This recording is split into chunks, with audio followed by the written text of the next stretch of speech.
3 questions sur les marchés émergents à présent où il y a des tensions après la dévaluation de la Chine. François Faure, bonjour. Bonjour. Quelle est votre analyse justement de ces tensions financières dans le monde émergent ? Tout d'abord, il y a le risque d'un atterrissage brutal de l'économie chinoise, mais il y a aussi l'appréciation du dollar et la baisse des prix des matières premières.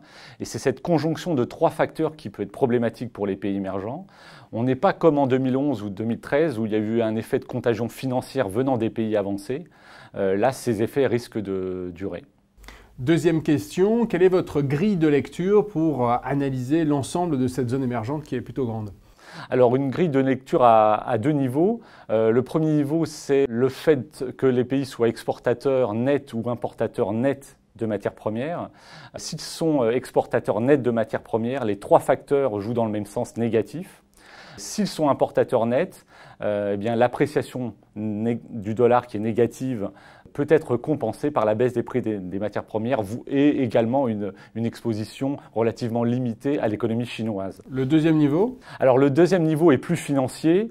Il renvoie à l'endettement extérieur privé.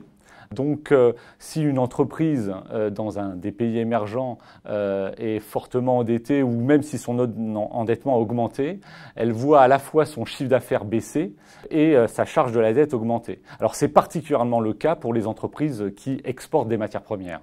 Troisième et dernière question, quelle est la zone ou les pays les plus sensibles aujourd'hui ? Tous les pays qui combinent à la fois les risques sur la croissance et les risques sur la solvabilité extérieure des entreprises sont assez nombreux, effectivement. D'abord, il y a pratiquement tous les pays d'Amérique latine, à l'exception du Mexique.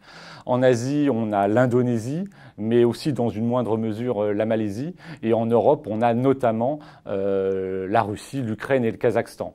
Mais des pays comme la Turquie et l'Afrique du Sud ne sont pas épargnés. La Turquie, parce que l'endettement extérieur privé des entreprises reste important. Et d'une manière générale, l'endettement en devise des entreprises est important. Et l'Afrique du Sud à cause de son exposition au prix des matières premières.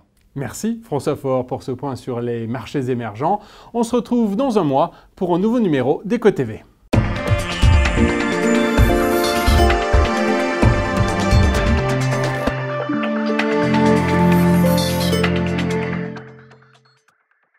BNP Paribas, la banque d'un monde qui change.